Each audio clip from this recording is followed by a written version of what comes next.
Hello, everyone, and welcome to the. Oh, did I do that right? Okay, there we go. Hello, everyone, and welcome to the One Trick Hero podcast. This is episode 19, and I am your host, Paxfos. Along with me today, as always, is Voxia. Look at my beard. And we found our fish after like 5 episodes. We finally have Fish Whisper back, but he only came back. He only came back because he wanted to, not because we asked him. We actually stopped asking him, and that's when he came back. Yeah, we didn't want him back. That's for why. limited time only engagement. Hello, everyone. Welcome to Tank Talk. I will be your host, Fish Whisperer. Today, we'll be talking about one of my personal favorite fish, the Congo puffer. Much like the Houston Outlaws, the Congo puffer lurks below the sand, waiting for its opportunity in season 2. That's unfortunately the story of Houston Outlaws. Well, actually, I say unfortunately. It'd be great if we got Ryu Jae Hong. That'd be pretty sweet. If yeah, I noticed you say we.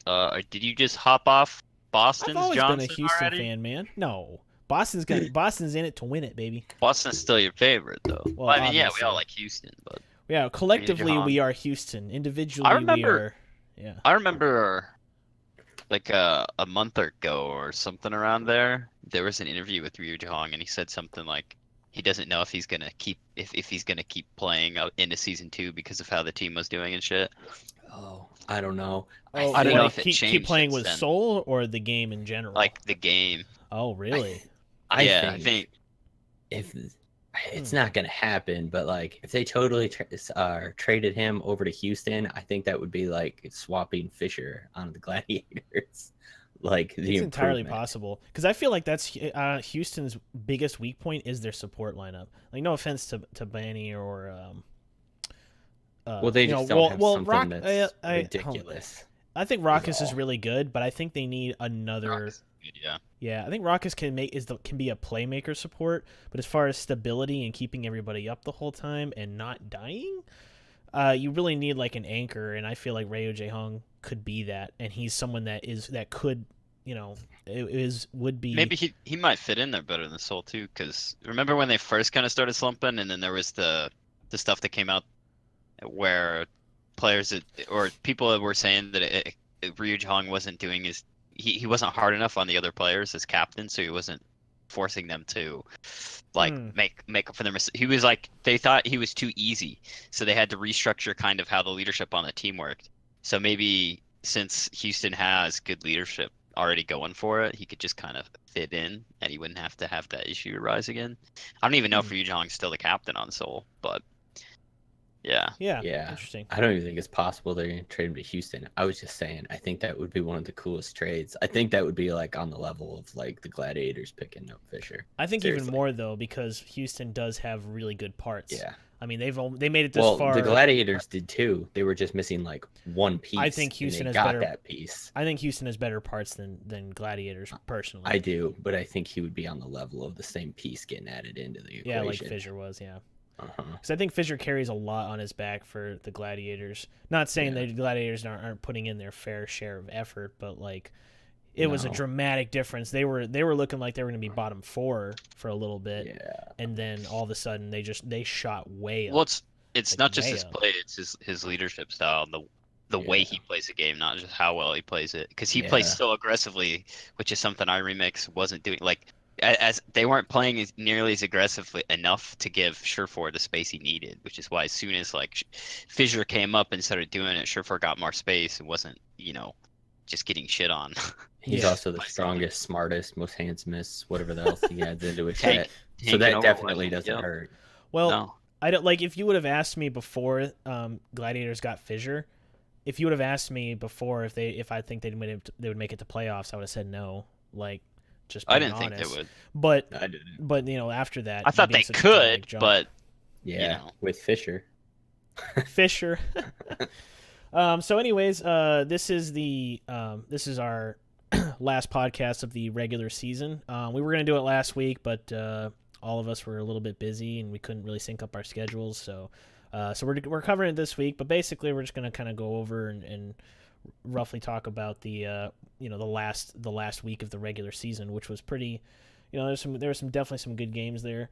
I lost my train of thought. What was I gonna be talking about? Talking about the last week of the season. Yeah, there was something I was gonna segue into with that, and it's just completely Was it the lost on playoff? me. The mini playoffs, whatever you want to call Well, them. oh mini yeah, well the mini, playoffs. well, oh, okay, oh, that's what I was gonna segue. The standings, Mini basically. golf So what, play. if in case you're really out of the loop, standings right now, the division leaders for going into playoffs are gonna be New York Excelsior and Valiant, and then the other four teams rather is Boston Uprising, LA Gladiators, Spitfire, and the Philadelphia Fusion.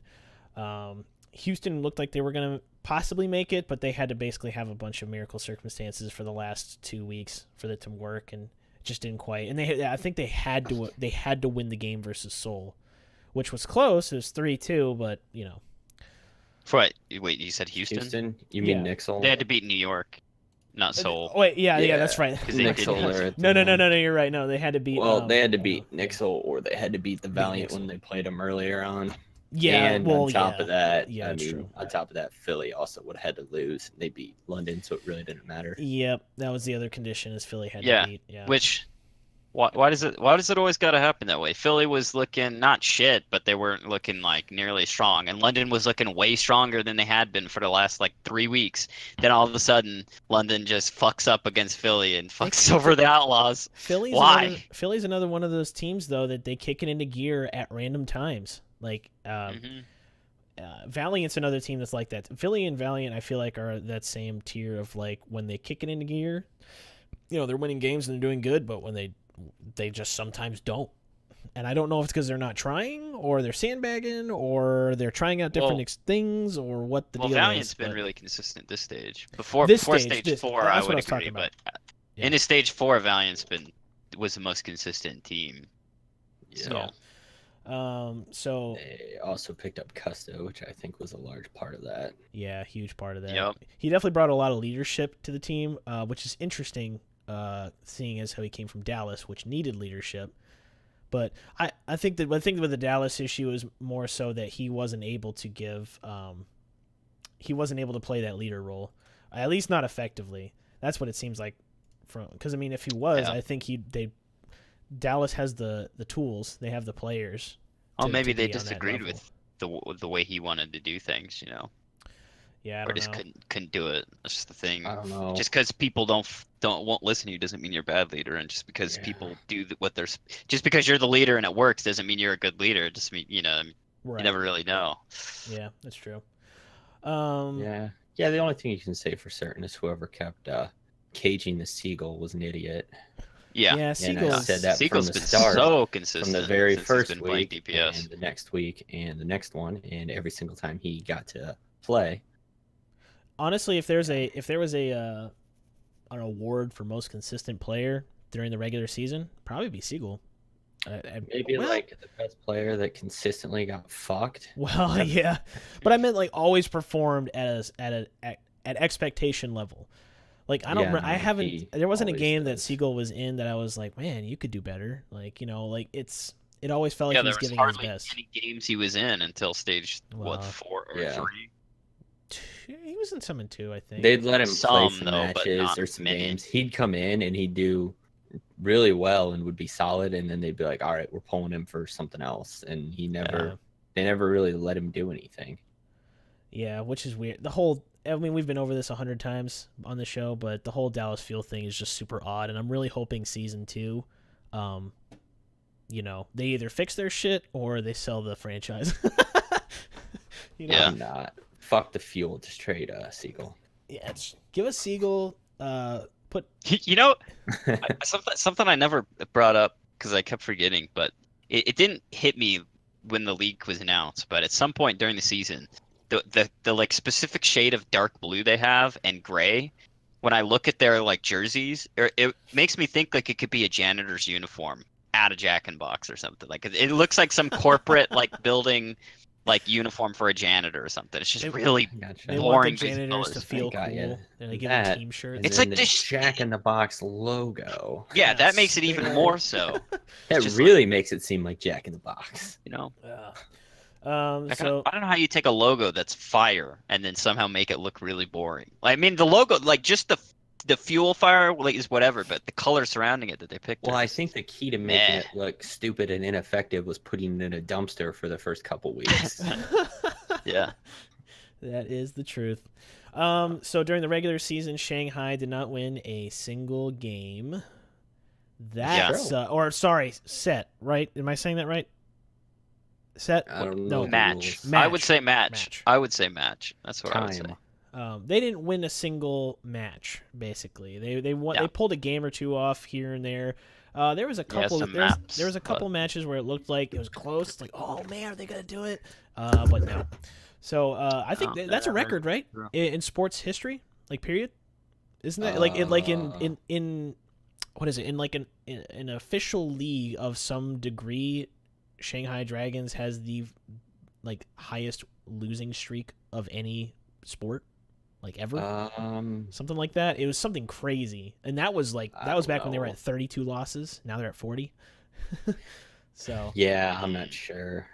You could look it up to verify, but I'm pretty sure like in any recognized official like team-based sport, they have the longest losing streak or something like that. Like insanely long. If you count college, apparently in the NCAA football division, Prairie View A&M Panthers lost 80 games in a row. They lost every game from 1989 to 1998. Wow. And then there's 52 games for Division 2 of that. For what? I don't know. I wouldn't really lump esports stats in with conventional sports stats. Well, no, but it's just it's a I don't know that any team. esports team in any other esport I've watched has lost that many matches in a row. Well, this was like an article on ESPN or something. Oh, was it? Yeah, it was like a major article saying like, "Hey, check out these guys that have lost a lot." Yeah, man, but I feel really bad for them, and mainly not because of because Geguri's on there, and I like her, and same thing with. I don't feel bad for them at all. I like Fearless and Aight too. Well, the thing is, I think it's just the core of the team and possibly the management. I really think they're pretty good. I think they need better supports, though. I think that's the supports is their issue. I think it's their biggest weak. I don't think it's the only issue, but I think their weakest link is their support players. I think their tanks are better, and their DPS Dia has been really good. He's been when it comes down to the wire, he has some consistency issues, but when he's playing his top, he's really good. Like, same with Fearless and all that, you know. Yeah, exactly. I just think I'm not saying their supports are bad. I just think that if they had better supports, they would actually maybe have been able to win a match. They all seem to perform just well enough to be in the league, but not well enough to beat the other teams in the league. I feel like I feel like their communication has to be the thing, because I feel like their strategy is sound, but because what happens is what I notice is they'll go into the match or they'll go into the game and they'll actually have a pretty good strategy, and their execution at the first try or second try is actually pretty good, and then it breaks down, and then as the match as the game progresses, it starts kind of shit starts kind of getting flaily. A little bit desperate. They have a lot of desperate attempts, and it just looks like that's a breakdown of communication. And I don't know if that's I think that's the number one issue. I think that's the number one issue. I think communication issue aside, or if that got solved, they would be better. But if that got solved and they had better like just individual players in the support role, they would also be a better team. Yeah, it doesn't seem like they just have one player that, like, if shit gets really bad, can just pull it off for the whole team. Yeah, they definitely. And that's kind of what you need. Like, pretty much all the teams have someone that can pull shit off like that when they're not supposed to. I think Freefield's I think he's one of the leaders in first deaths in team fights across the league as far as support players go. As far as support, okay. I know they pulled up the stat at the last week. They pulled up the stat of the most deaths, like initial deaths in the league, and Fraggy was on top. Wasn't it Fraggy? It was Fraggy. I'm just talking about not most deaths, but deaths at the beginning of like a fight as far as support roles go. I think they're pretty high up there in that stat because they die a lot at the start of fights, and then when you don't have your supports. And then there's a communication, especially when if you don't have your supports, most of the good teams, they stop the fight. Like, they just back off, right? Because however, when you want to back off, but you have communication issues, you can see how it'd go bad, because now everybody's on the same page. So the supports die, and now everybody's on the same page. Some try to get out of the fight, some try to stay in the fight, and then you just get fucking scattered here and there, and that seems to happen a lot to Shanghai. So speaking of scattered here and there, I wanted to talk to you, Vox, in particular, and get your take, because we actually didn't discuss this yet. Your take on the title matches for the end of stage. My stage take 4. on Yeah, what? what was New York doing in your opinion? Because they lost 3-1 for the final match versus Valiant. What was going on there? Mhm. What do you think? Because I just think I do you- think they didn't. were they I didn't. sandbagging or not sandbagging, but were they? What I were think doing? they just didn't prepare well enough for Valiant. Really Yeah, I think that against the number 2 seed, they weren't prepared for that. they said they practiced more. They themselves in a press conference after they lost said they prepared more for the Gladiators because they actually expected the Gladiators to be Valiant. Now, why they Really? expected that is questionable, but that's Huh. what they said they expected. So they prepared more for the Gladiators. I don't know about Um, questionable. The Gladiators did really well against no, them. I don't. Huh. I'm not saying like that they didn't have reasons for it because there are, right? Like Valiant was Mhm. better than Gladiators throughout the season. However, Gladiator or Valiant had just lost to Dallas, so you could think, oh well, maybe maybe they've gotten something exposed. But there's also the That's true. fact that Yeah. the Gladiators picked Valiant, so you would think that they have, you think if they did that, well, I mean, obviously the Gladiators picked them and had the confidence that they would beat them. You wouldn't do that, but you'd kind of think, oh shit, like they're picking them. If they were trying to avoid Valiant, then it would, it'd make it seem like they were afraid of Valiant and might lose to him. But the fact that they picked Valiant for the head-to-head means like, oh, maybe they figured out a strat that's gonna work, so they'll probably win. And then, plus, not only did Valiants lose to Dallas 1-3, but the Gladiators had just beaten Seoul in a reverse sweep, and they had reverse sweeped a few times previously. So they were looking not as strong over the whole season, but in the last week or so, they were looking a bit stronger in that week than Valiant was. Huh. But Okay. still, I still think that they maybe should have erred on the side of caution because Valiant. I mean, Valiant had been actually consistent throughout the stage. They had the best record. They were undefeated almost the entire time. Yeah. They had beaten every other top team, including Nixel. They so Well, one bad series versus like, a to be bottom fair, team. really anybody below New York was a toss up. Mhm. Between Valiant, Uprising, Gladiators, Philly, London, even Houston, and to some degree Seoul, even though Seoul took a really hard nosedive for a little bit. But even between those like top 7, 8 teams, it was really anybody's game as far as who's going to be pulling out ahead. The few times, really, the only major exception that we had a real strong burst of like craziness was Boston going through that, what was it, 15 games win streak or something like that, where they were beating everybody, and then that was pretty much it. Everybody else would like go up, down, and kind of all of them staying in that bracket underneath. So I mean, I feel like for New York, they would have had to just kind of, it'd be luck of the draw as far as who they're going to get throughout. Yeah, no, I every mean, stage. I trust in their support and coaching staff that they made the decision that was like that they thought. It's just obviously it wasn't the right one, Right. because they ended up facing Valiant, and Valiant ended up beating them because I think that I mean, maybe they hit a few strats, but I still think they wanted to win those playoffs. So I think that Valiant won that, not because Nixel was super hiding strats or whatever you want to say. I think it was mainly just that Valiant was a better team on the day. Like, it was a legitimate win versus Nixel. I don't think Valiant's better than Nixel, not at all. I think when the real playoffs come around, there's going to be some hell to pay for anyone that thinks they can beat Nixel. Yeah. But Probably. I don't know. I think Nixel got really lazy this stage and didn't try. And yeah, I since think they got that lazy, I think they just thought that they'd be able to catch up. And I think the other teams were I think they were just better than them this stage. And if they don't practice, I think they'll get beaten playoffs Really? too. Yeah. Yeah, I mean, I agree with you. If they go back to what they were doing, clearly they have stuff that works. And if they go back to trying that hard again, yeah, I think that they definitely can at least compete. But I think if they prepare like they did this one, they'll get beat in playoffs. I just think that like they were so far ahead that obviously, the whole argument that they could lose matchup, like, it's true and all. But if I mean, resting is nice, but I think if I were in the position, if I were on the team or in charge of the team, I would just be like, no, let's just keep it up and let's just continue to be dominant. Like I never, why would you purposely want to like potentially give any of your opponents an advantage, even if it's just You know, like I said, I get resting and like trying or like strats, but at the same time, maybe you get too okay with that kind of nonchalant mindset. Who knows? Maybe Well, immediately as soon as the playoffs start, it'll be like a I 50-50 and they'll just stomp Maybe. everybody. I So think at who the knows? beginning of the season when they weren't like, everybody was thinking that they were gods, like they had way more to work for, so they were yeah. probably working really hard to try to get there. And as it Mhm. progressed, I think they probably just got lazier. So I think if they go back to they did, and since they lost and finally didn't win, I think they might do that. But I think if they Mhm. bunker down, they can win it. But if they bring that I kind think of I think over a longer time period, it's similar to how they lost the stage one uh playoffs yeah, they Versus lost against London. London. Yeah, right off because they start. had the break time and they decided that they weren't going to practice in that time. They were just going to rest, Yeah. and it could work or it could not. It just Mhm. depends on the person and the atmosphere and all the things. But they rested during that time.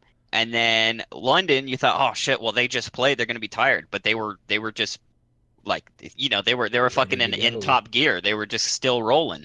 So and then Nixel started that after resting, and they were lagging, and they lost, and that was a big part of it. And I think if I remember right, they even said something about that they should have been preparing during that time instead of just resting and taking it easy.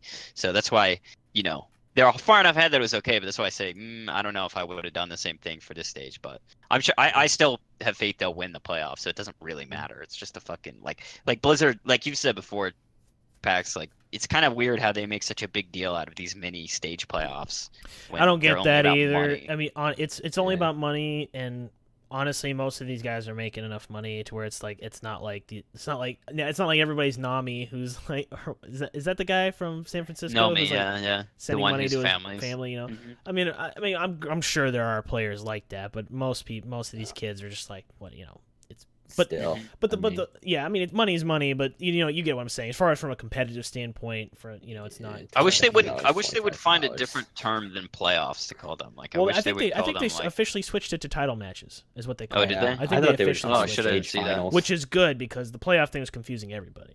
But Yeah, no, Yeah, and state on finals. on Finals. the subject of how well they're performing, I think we're gonna see a whole different level of play for playoffs. Because first of all, playoffs don't start until the 11th of July. So we Mhm. have a couple weeks between. Well, they were gonna have about a month. We have a It's couple going to weeks be from this now. patch again, correct? Hanzo's Current gonna patch be out for for it. it. I think New Here, like, Hanzo's gonna be in look for it. here. I got the shit right here. So Okay. they've got a month to prepare for a new patch. Yeah, I was saying. Yeah, so it's gonna Go it's ahead. gonna start. It starts.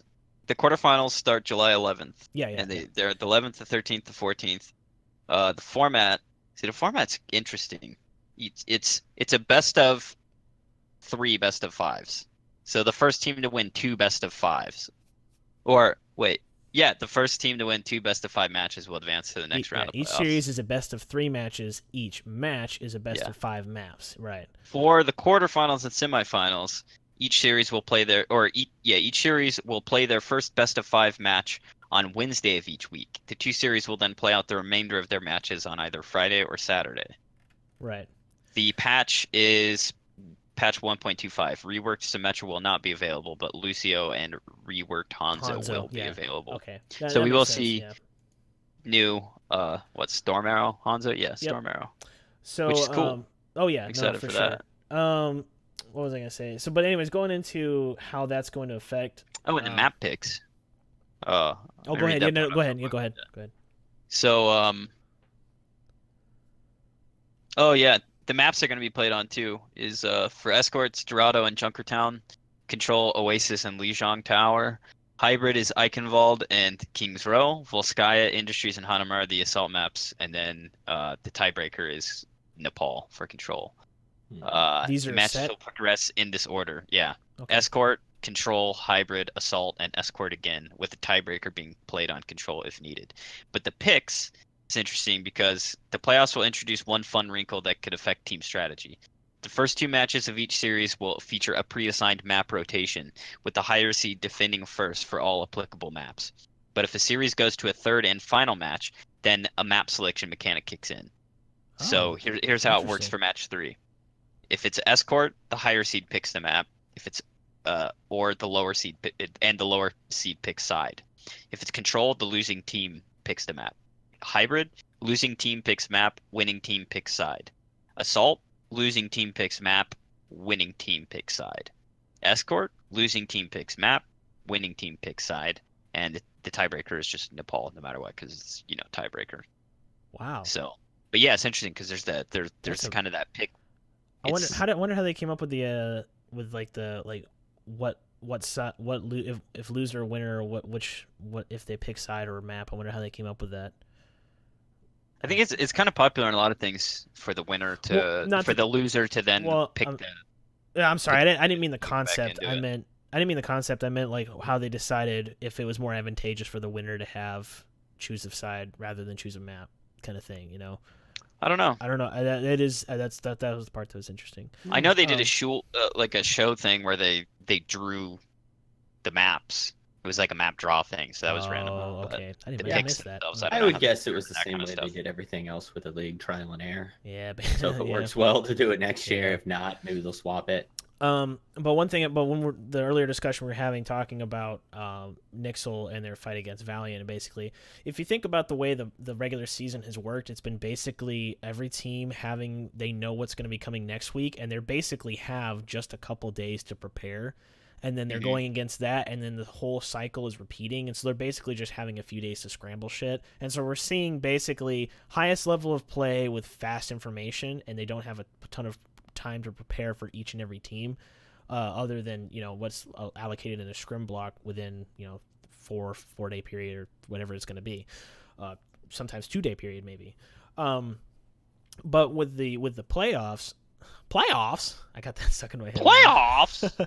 But with the playoffs, what's going to happen is right now they have from when the season ended or the regular season ended to the playoffs, it's a month time period for them to practice. And not only practice, but practice instead against 12 or 11 other teams, it's 5 other teams. So now not only is their opposition narrowed down, so who they're going to fight is narrowed down, but also they know their map pool ahead of time. That's a lot of scrim time and a lot of strategy that they can build. So I think across the board, we're going to see a higher level of play, or at least we should. I think so. But I think it's going to be... Also, there's no excuses this time. Yeah, there really isn't. if Nixel were to lose, at an early stage or in the finals or whatever, there's no, dude, man, they were just hiding strats for fucking season 2 playoffs. Come on now. Yeah. It's obvious. Yeah. Nah. So this is, every team should be playing full stop, no holding strats, no.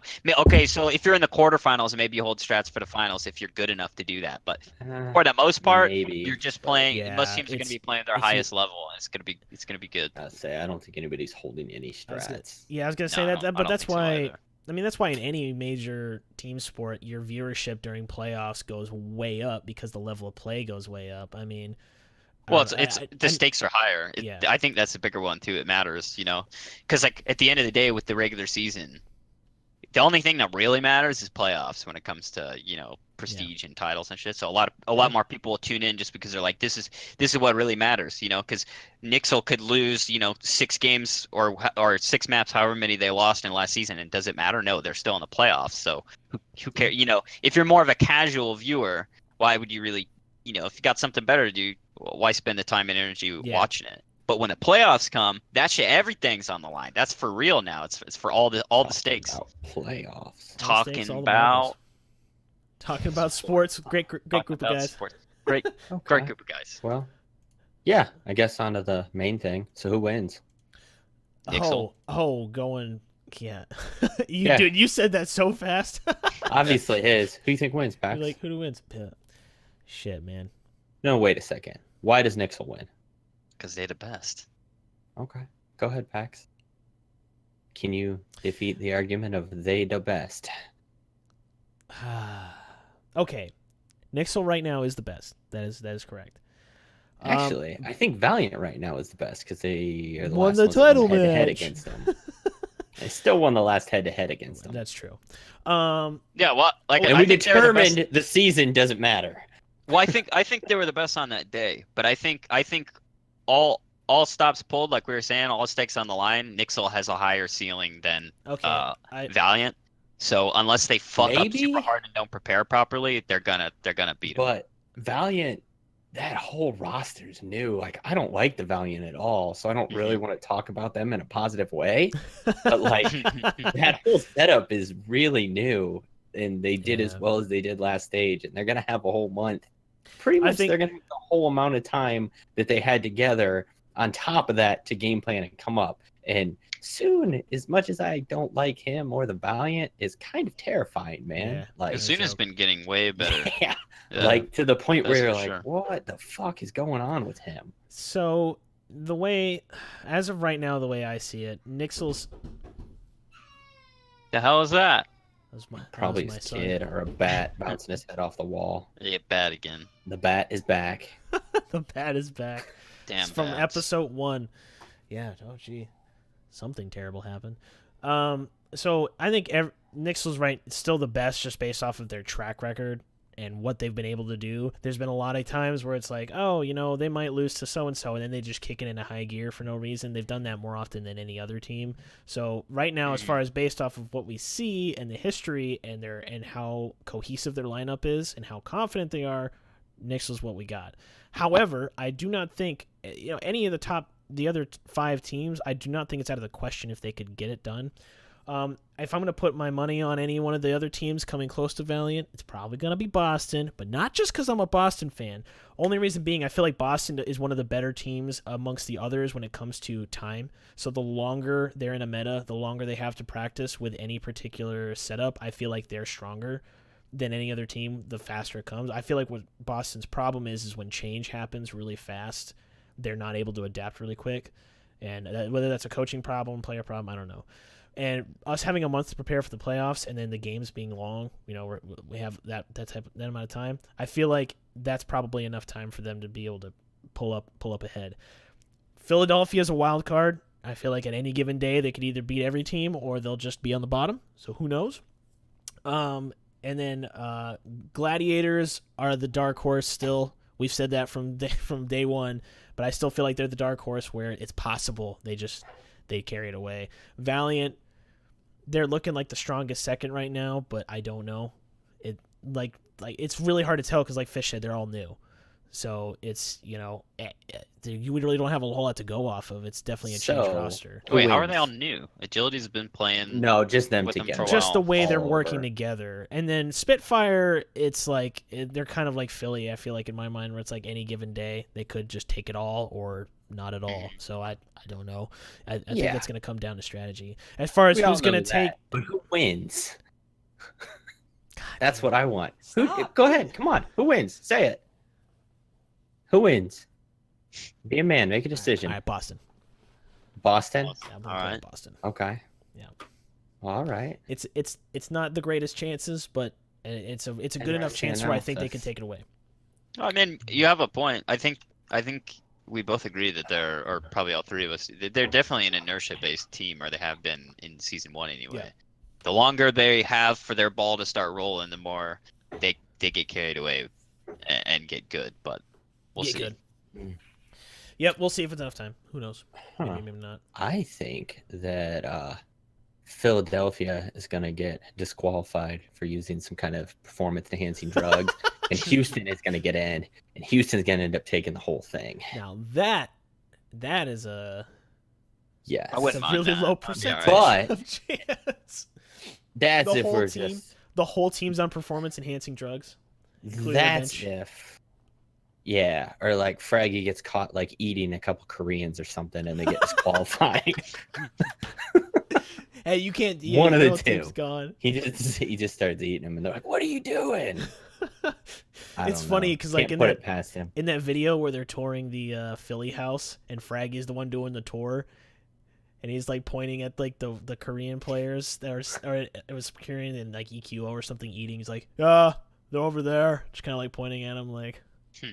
Well, yeah, it's funny. But seriously, Fraggy's from the teams that are in there, not including Houston, which I still think will be back to win this season.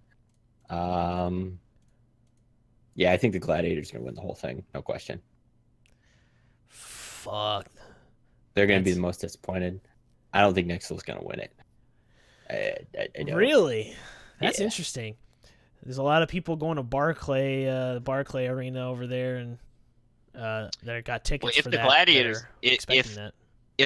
if I wanted any team to win that wasn't Nixel, it'd definitely It'd be be the Gladiators. Gladiators. 'Cause they're Well, if my I wanted any second team to favorite win, team, it but- wasn't all the teams, it would just be Houston because I Well. don't care about any other teams. I think that's important. Greenwall, Greenwall. but Sean O'Malley, hype. mm-hmm, Sean O'Malley's crossing from Fortnite to Overwatch confirmed. No, he's I not. don't think so. No, he's but not. He's doing Fortnite. Not that I know. Yeah. He's- If you actually log into the pretty Fortnite well. client and you go to replays, they actually have the game. You can watch like in client. You can watch the game where he beat Ninja and Marshmallow. Where he Oh, the Pro-Am.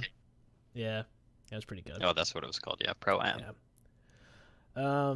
I prefer the last fight that he won with a broken foot, but yeah, that one's okay too. Oh, But wow! yeah, I didn't see no. this. So most hero damage. Oh yeah, Throughout the I had this season. open. I was gonna bring it up. It's your boy Striker. Striker number 1, baby. Woo! That dude does a lot of damage. And then what's interesting, it's funny to me that the next two are The well, tank I mean, and they're support. Nixel, but more that it's a tank and a support. You know, Yeah. you wouldn't expect that, but yeah, there we go. Well, At the You'd same expect Jonok, As and we I, said, Jonok I was I'm not expecting. surprised to see Meko because of how aggressive he plays, which is why I like him. But, well, I was yeah. expecting to see Jonak. I wasn't expecting to see him third. I was expecting to see him like not that high. That's a Nah, lot dude, of he out, fucking You damage. were he out expecting- DPSs like DPSs all you were the time. kind of It's awesome. expecting, the top 10 damage dealers to be actual DPS classes. Right. So but the no. only one in the top 3 was Striker for damage, but in the top 10, out of the 10, 4 are from Nixel. Jake made it on the list at 10. Probably, just Jake Rat and all that other shit. I mean, he has such a wide, variety of heroes he can play. So he does do damage. I mean, Yeah.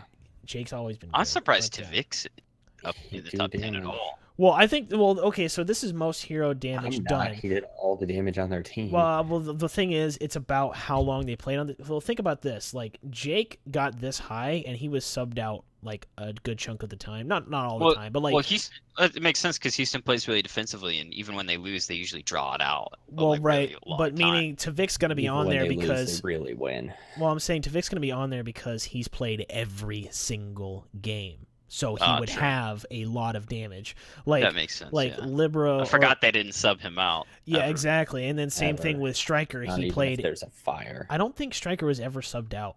Maybe he was. I don't know. But the point being, if you're there every single time and you're not subbed out, you're just going to be racking that total damage. I guess that makes. Yeah, Mecca never subbed out either. So Did Jonak ever? I don't. not play? Was Jonak ever subbed out?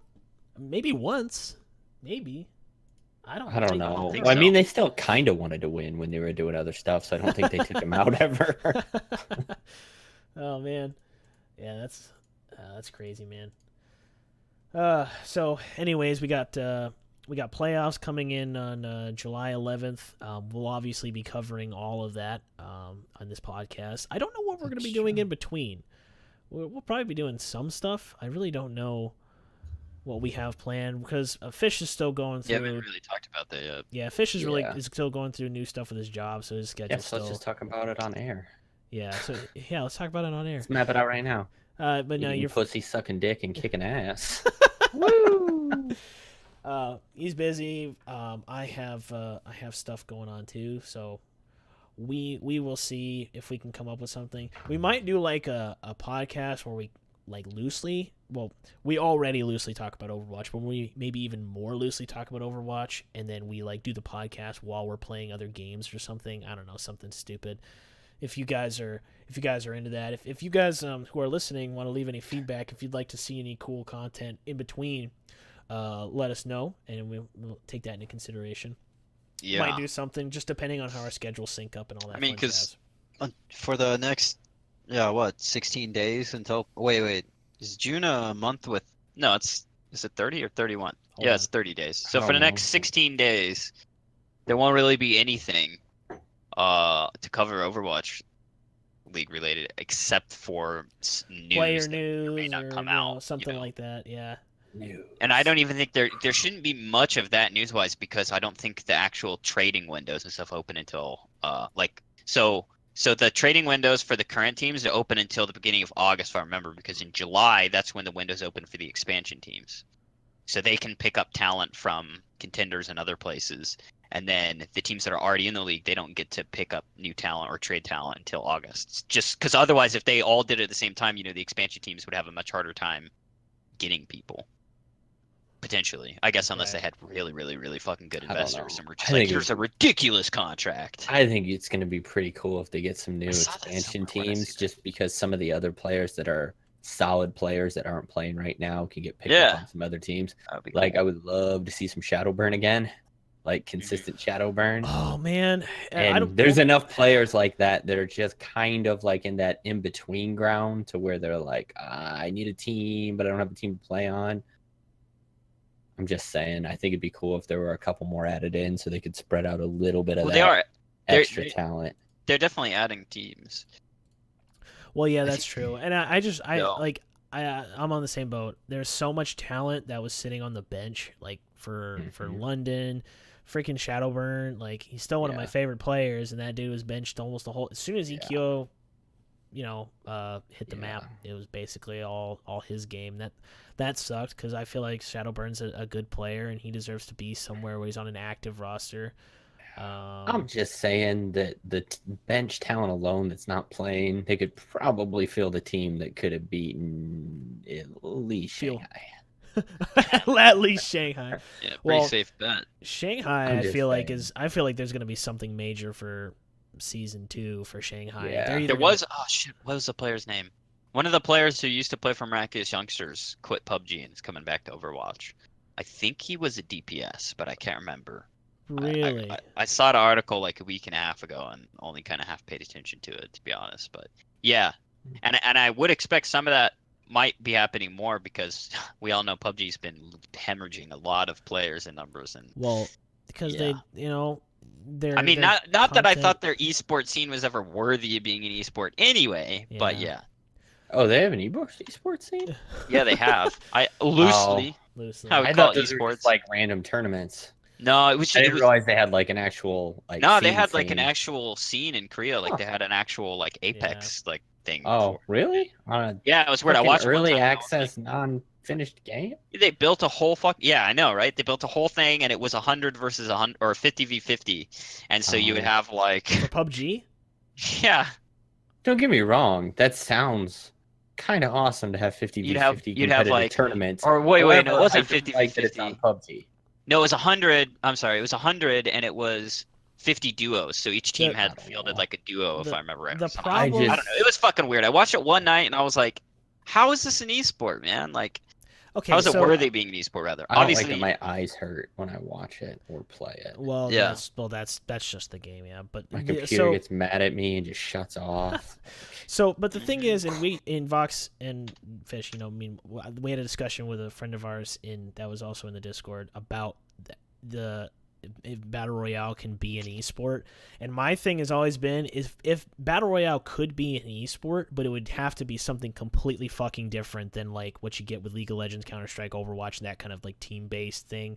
It would have to be in a whole different thing. Like for instance, take the Pro-Am Fortnite thing, right? It was basically 100 celebrities mixed with pros, and then they kind of made it this big like bounty deal with the money at the end, and that made it entertaining because it was kind of like it was more like watching a gladiator fight rather than like cheering on your team and thinking of strategies and stuff. Yeah. At the end of the day, what is it about?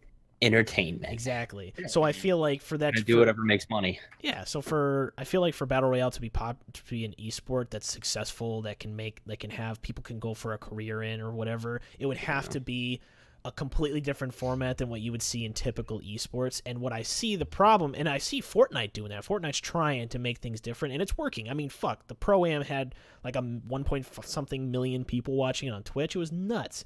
But the problem with PUBG, I feel like, is they're trying to push for this regular, this standardized like team esport avenue that everything else is, but the problem is it doesn't work with a game that's 100 people jumping on a map and randomly getting guns. Like it doesn't quite I agree. Adjust. Also, at least with Fortnite as an example, there's still like the the networking is good enough that the shooting isn't fucking completely random half the time, and there's still a lot of skill involved with knowing, to make building and stuff. Maybe not enough for it to be a conventional esport, like you said. I think it's better suited. The battle royale genre is better suited for more of a, like you're talking about, like a spectator. It's less about the competitive, like true competitive, and more about just this the who's in it, the entertainment stuff. It's an entertainment thing, but it's a story. If it was going to be competitive, I still don't see PUBG, because PUBG's got such bad fucking networking that shots are all kinds of random crap. And on top of that, there really isn't anything. So the only real skill to it is, I guess you could argue that aiming. Knowing it is game knowledge, because you know where certain areas. All right. Where you know that in certain areas of the map there's more likely to be better stuff, but that's game knowledge is like one of those weird. It's not the same kind of skill, right? So it'd be just shooting, right? It's just a shooter. Right. But fucking networking so bad that the shooting. Can you really claim you're like a god at PUBG just because you hit people? Like, who knows? Like, is it really like always down your aim? Like in Counter-Strike on land, the shit's always down to your aim. That's how it is. I understand why people like Shroud and ex Counter-Strike pros. I understand why a lot of them gravitate to PUBG, because it's raw shooting mechanics. I don't think they're the best. Fucked up about it, right? Well, that's true. And the problem is it's not like PUBG's completely ignored their game. They are fixing it slowly but surely. But the problem is it is such an arduous and long time between updates. They're really not focusing on what's best for the community. It's more about the dime, really. It's what it seems like. And then between that and just how, and in comparison to like their biggest competitor, Fortnite, which is pumping out content, like they've pumped out like 50 times, like 10, 20, 30 more times more content than PUBG within the same period of time, while improving the servers, why that is, while right? improving the content. It's because Epic already had all the groundwork done. They just had to, because with Unreal Engine, pretty much all they had to do was just change some assets for the game and build it. So they started off at a way better position on the ladder than Bluehole. Well, that's true, and their graphic style is easier to optimize, but that's not even what I'm just going on about. Like, I'm not excusing Bluehole for not doing stuff faster. I'm just saying it makes sense, right? But I'm talking even if about Bluehole were better developers, Epic would still beat them in terms of content, because it's just easier for them to develop it. Right, but then aside from all that, I'm talking about even server stability. Epic Games has done some. I linked to a video at one point, I think, showing the way they did their servers. They did some crazy magic on their servers to make it so that you basically kept a constant 30 tick rate. Throughout the entire match. It was non-variable for the most part, and they were able to make it so that your player to when you click the left mouse button to when the bullet fires and the server recognizes it is faster than Overwatch or Counter-Strike, which are on 60 tick rate servers, which doesn't even make any sense, but they've been able to make that happen, and that's been through some crazy technologies and development in their servers, which is amazing. Whereas PUBG kind of makes sense where you'd be able to dedicate time and development energy towards that, when you don't have to worry about why cars just keep disappearing in and out of your fucking game, or why players will just fall down on a non-existent piece of cardboard that's in the road and tripping them, or just how shit will. I don't know. Just there's so many bugs to play Ark. Yeah, well, yeah, and then so PUBG, they're like playing whack-a-mole, trying to fix all these bugs, and they have to rewrite their code. Rewrite their code. Yeah. They had to rewrite their code because when they made it, it wasn't very good. They just made the game. But I will give them. They did up to 60 tick rate servers for the most part across the board with PUBG. But the only problem is it's not constant 60. Is you're constantly fluctuating, and it fluctuates really hard throughout the entire match. So there could be a time where you're at 60, but there could also be at a time where you're at 12. And that fluctuation makes it so it's very, especially when we're dealing with if you're sniping, and there's a lot of long-range distance stuff in PUBG. So when it comes to things like long-range sniping or anything like that, the consistency isn't necessarily there. And the longer you're shooting out, the farther range it is, the more that tick rate is going to affect your shots and how you lead and all that. The more time there is for your tick rate to change during. And while the bullet's traveling and exactly, fuck up your shot. And because of this, it makes it a less of a competitive shooter when you have random variables, when you still get hit and can die behind cover because of just some weird network. Well, because objectively, not talking about objectively, in case anybody doesn't know, no opinions, just straight up facts. PUBG does not run as well as Fortnite Like at because it all, has all yeah. these technical issues. So objectively, Fortnite is a better game because it performs better. It doesn't have the same issues that we're talking about with also bullet travel and objectively, being PUBG is affected by your ping stupid. and shit. Fact. Yeah. And that's not to say there isn't room for like I would my No, my I my don't wish hate PUBG. my, I still my like hope PUBG, would but- be that they would fix their fucking game and then make a in my opinion a valuable competitor. But the thing is they don't, and it's taking they can, but it's too slow, and so we're left with kind of that. You know, Realm Royale is the new one. Hopefully that one they can do something good with that, make that good. I don't know, but at the end of the day, I appreciate good development and I hate bad development. And some of my favorite games are ones with examples of really good development, such as Overwatch or like Warframe, Killing Floor 2. These are all games where the developer is clearly on the better end of it, trying to make a good game.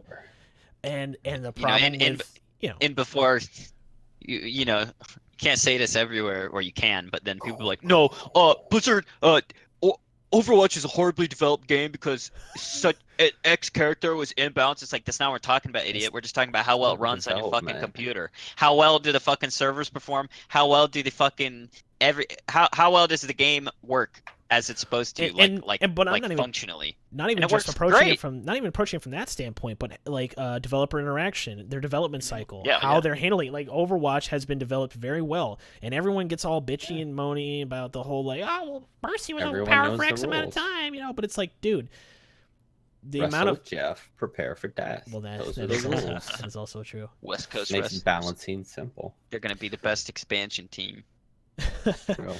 So I don't know, but it's like with anything, trying to argue with anybody on this is pointless. So.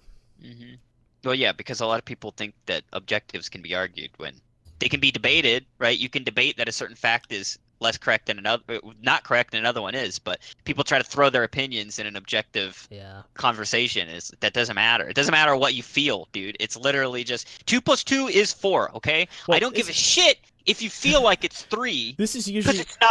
This is usually what happens. This is usually what happens. People go, man, I hate Fortnite. PUBG's way better. It's like, oh yeah, and then the next thing is, yeah, I tried it and I sucked at building. Like, okay, well.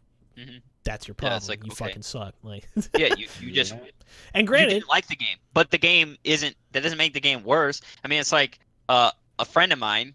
You will probably know just based on the stupidity of this, but I mean, I'm not gonna throw some unrelated person. Well, Artie, I can say Artie.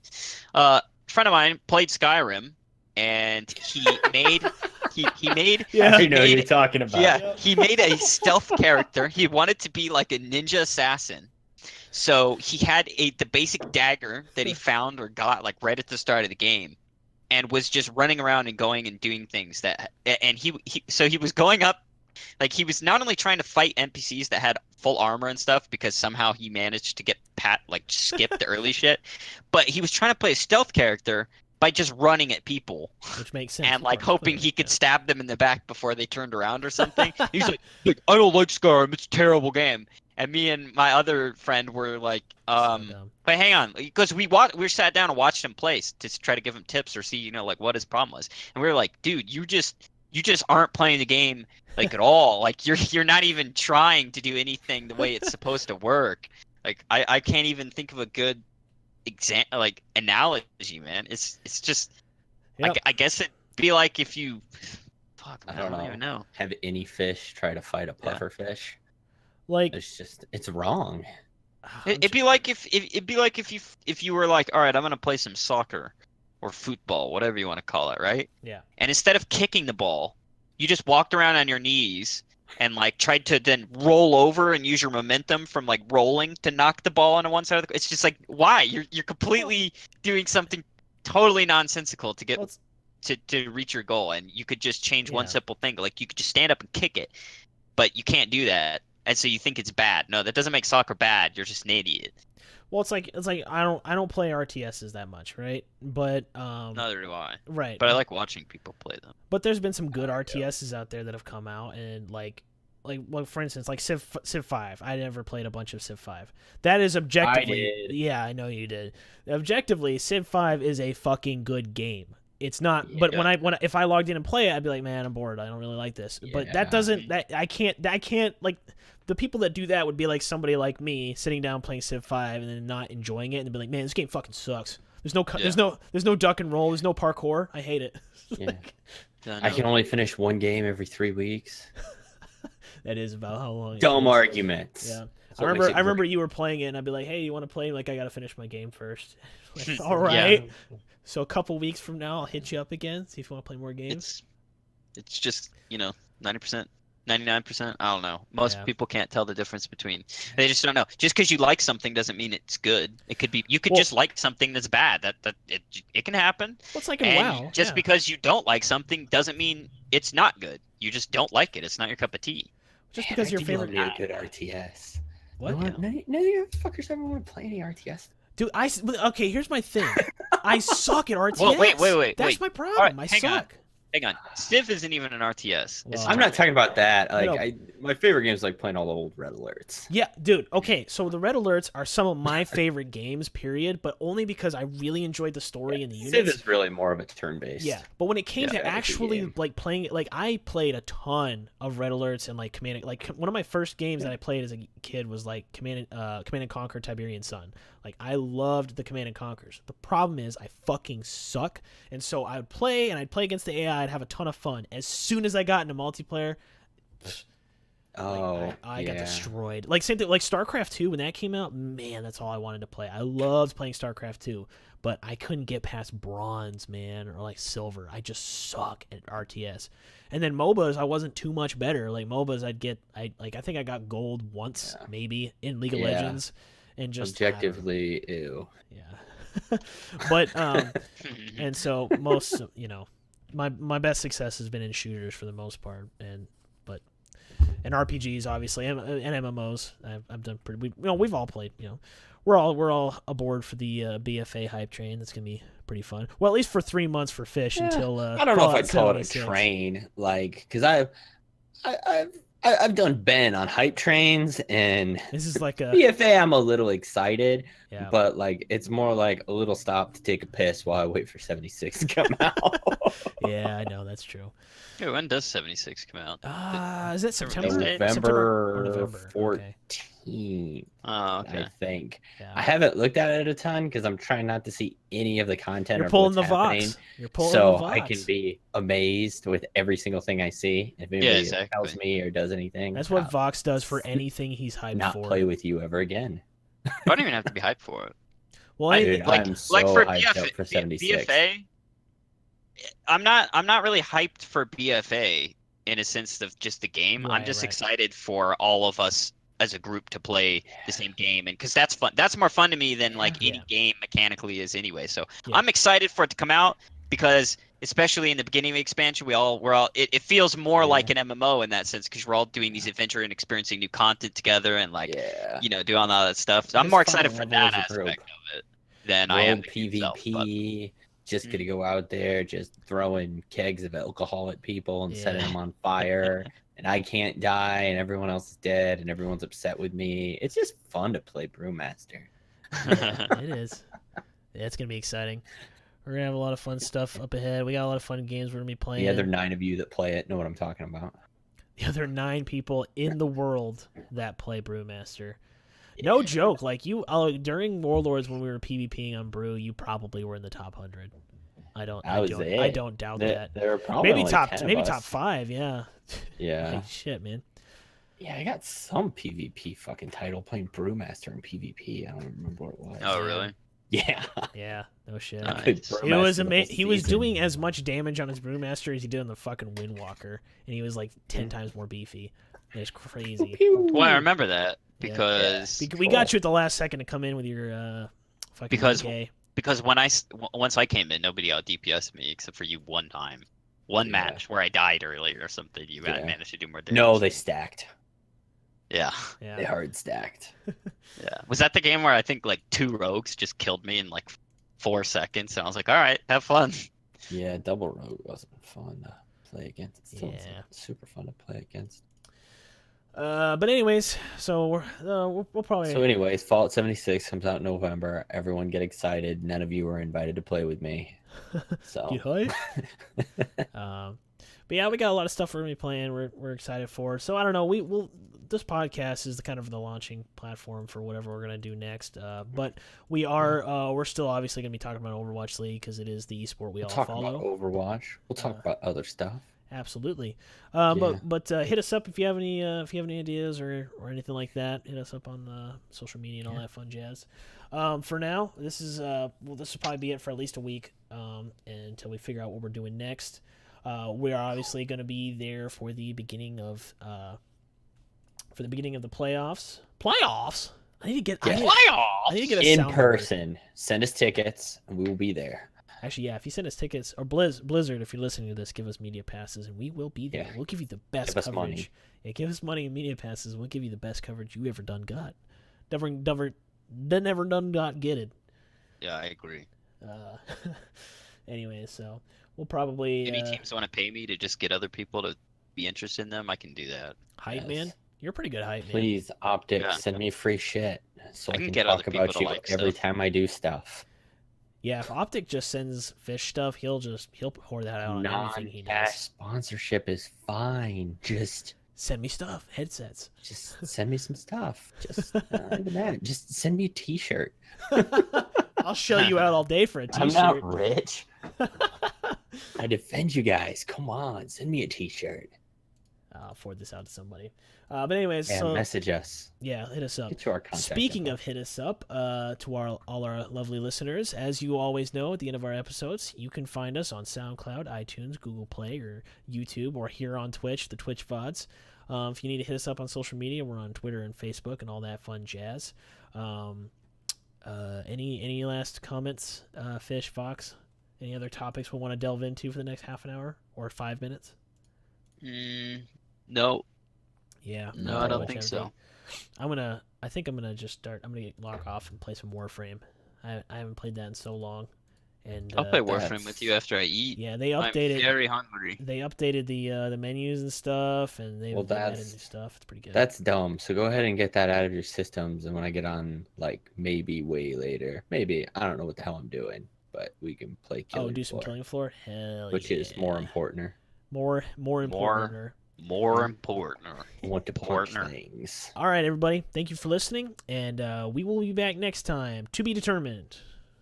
Goodbye. TBD. TBD.